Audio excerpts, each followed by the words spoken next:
Continuando con el orden del día, corresponde dar lectura de la iniciativa con proyecto de decreto por el cual se adiciona un segundo párrafo recorriéndose en su orden subsecuentes al artículo 26 de la Constitución Política del Estado Libre y Soberano de Zacatecas. Tiene el uso de la palabra los diputados autores de la misma.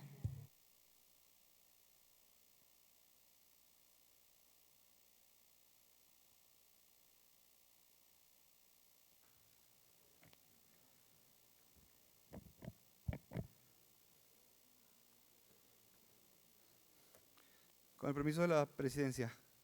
Adelante, diputado. La Organización Mundial de la Salud manifiesta que el goce del grado máximo de salud que se pueda lograr es uno de los derechos fundamentales de todo ser humano sin distinción de raza, religión, ideología política o condición económica y social. Es decir, este derecho es intrínseco del concepto de la universalidad. Todo individuo debe tener acceso a los servicios de salud. En México, viendo las cifras, el 80% de la población es quien tiene este servicio. La nutrición es uno de los factores que se consideran para afirmar que una persona goza de buena salud y esta es definida como la ingesta de alimentos en relación con las necesidades dietéticas del organismo. Una buena nutrición es un elemento fundamental de la buena salud. Lo anterior se encuentra plasmado en la Constitución Federal en su artículo 4, en el que establece que toda persona tiene derecho a la alimentación nutritiva suficiente y de calidad. El Estado lo garantizará. Sin embargo, la nutrición es uno de los principales problemas sociales a nivel mundial, muestra de la gran desigualdad económica que las políticas neoliberales han fomentado. La población mundial crece de manera constante y se espera que llegue a 9.600 millones de personas en el 2050. En este sentido, para garantizar uno de los derechos humanos fundamentales, como lo es la alimentación, debemos cubrir una demanda de alimentos cada vez mayor a través de sistemas agrícolas y alimentarios sostenibles, capaces de enfrentar los efectos adversos del cambio climático y que muchas veces no es una adecuada alimentación, algo relacionado con lo que había subido anteriormente a su servidor, el compañero diputado Armando Perales. Existen antecedentes históricos sobre la promoción de acuerdos para la lucha en contra de este mal. El primer antecedente se da en el marco de la Declaración Universal de los Derechos Humanos en el 1948, con el artículo 25 del citado documento, que establece que toda persona tiene derecho a un nivel de vida adecuado que le asegure, así como a su familia, la salud y el bienestar, y en especial la alimentación, el vestido, la vivienda, la asistencia médica y los servicios sociales necesarios. En México, el derecho a la sana nutrición se dio en paralelo con la gran reforma constitucional en materia de derechos humanos del 2011, la cual buscó eludir contradicciones y vacíos legales que la normatividad en nuestro país permita entre lo dispuesto por la Constitución Política de los Estados Unidos Mexicanos y los tratados internacionales a los que el país está adscrito. El principio de universalidad de los derechos humanos, que se plasmó en la Constitución Federal tras la reforma esta del 2011, es el primer paso para lograr que estas garantías sean respetadas plenamente como un principio básico constitucional, que por ello el siguiente paso es adecuar las leyes que rigen a nuestra sociedad a fin de que las autoridades promuevan, protejan y garanticen los derechos humanos de las personas, obligación que deriva de la propia norma fundamental. En razón que el párrafo tercero del artículo primero constitucional contempla la obligación del Estado mexicano en todos sus niveles de gobierno, sin excepción de promover, respetar, proteger y garantizar estos preceptos.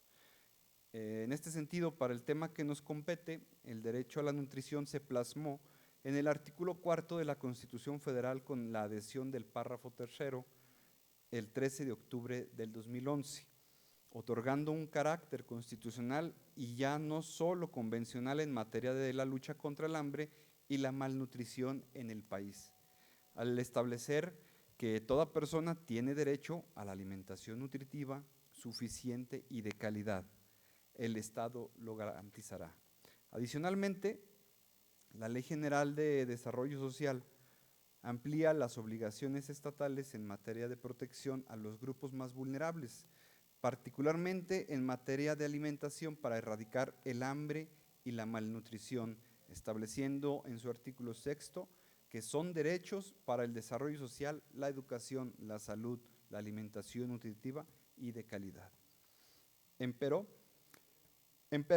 que desde este amplio marco jurídico existente que busca erradicar el hambre y la malnutrición, en el país aún persiste la lamentable realidad de personas que viven por debajo de la línea de pobreza alimentaria.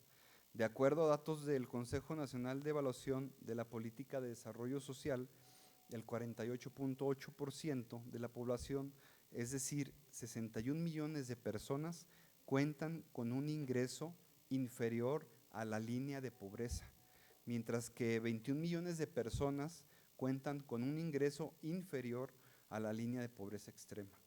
En Zacatecas, de acuerdo a estos datos de la Secretaría de Desarrollo Social, hay 268,000 zacatecanas y zacatecanos que no alcanzan a satisfacer sus necesidades alimenticias.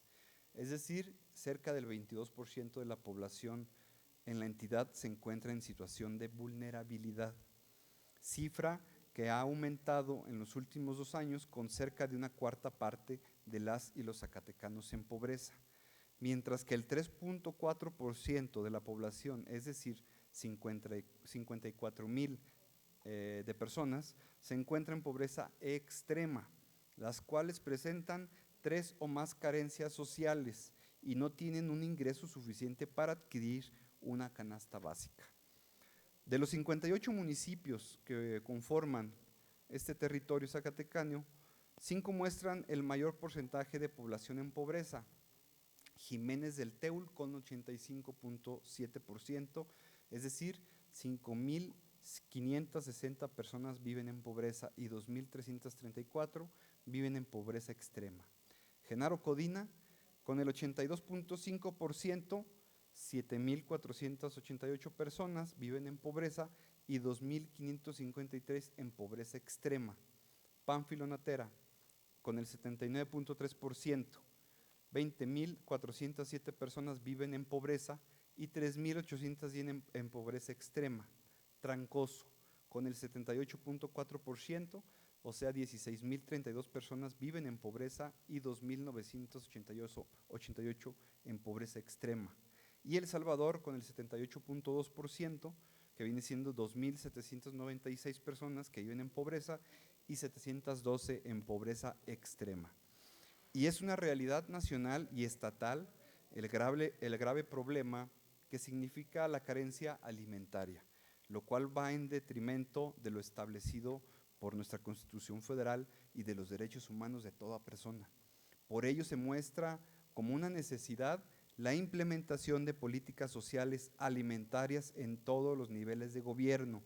Es una deuda con la población más desfavorecida. Aquí hago una pausa porque recordamos que en esta legislatura los 30 diputados aprobamos una nueva ley para Zacatecas alimentaria, que no he visto que haya sido ya puesta en marcha en el Estado. Y por tal motivo, la presente iniciativa de ley busca adicionar un segundo párrafo recorriéndose los subsecuentes del artículo 26 de la Constitución Política del Estado Libre y Soberano de Zacatecas, a fin de elevar a rango constitucional el derecho de toda persona a la alimentación nutritiva, suficiente y de calidad. El Estado lo garantizará mediante la implementación de políticas públicas de sana alimentación y el abastecimiento, habilitación y operación de comedores comunitarios en los 58 municipios de la entidad. Elevar a rango constitucional el derecho a la alimentación en Zacatecas significa que éste se instituya como una garantía protegido por la Constitución estatal, cuyo garante será el Estado. Es decir, que éste asegure en lo que se refiere a la alimentación 2 condiciones básicas e indispensables: que sea adecuada y que en el abastecimiento de ella a la población haya sostenibilidad. En este sentido, la adecuación legislativa que esta iniciativa promueve contempla la implementación de una estrategia basada en derechos humanos, la cual debe incluir el establecimiento de mecanismos institucionales adecuados para identificar, mejorar la coordinación, mejorar la responsabilidad y garantizar una participación adecuada, prestar especial atención a la necesidad de mejorar la situación de la población vulnerable de la entidad. Una alimentación nutritiva refiere que los alimentos contengan los valores nutritivos necesarios para el sano crecimiento y desarrollo físico y mental de las personas, en suficiencia y de calidad. En este tenor, la presente también contempla la instalación y operación de comedores comunitarios en los 58 municipios de la entidad, a fin de incrementar las condiciones de acceso a la alimentación, tanto en las zonas rurales como en las zonas urbanas. Dicho programa no solo generará un acceso a la alimentación, sino que también fomentará la relación familiar y social, la sana convivencia, la igualdad de género, la cultura, la comunicación, el encuentro, la participación, la cohesión e inclusión social. Esto pensando pues a unos meses más adelante, ya pasando también esta pandemia, o si puede ser antes, con su sana distancia. ¿Es cuanto, diputada presidenta? Gracias, diputado. A la iniciativa leída se turna para su estudio y dictamen a la Comisión de Puntos Constitucionales.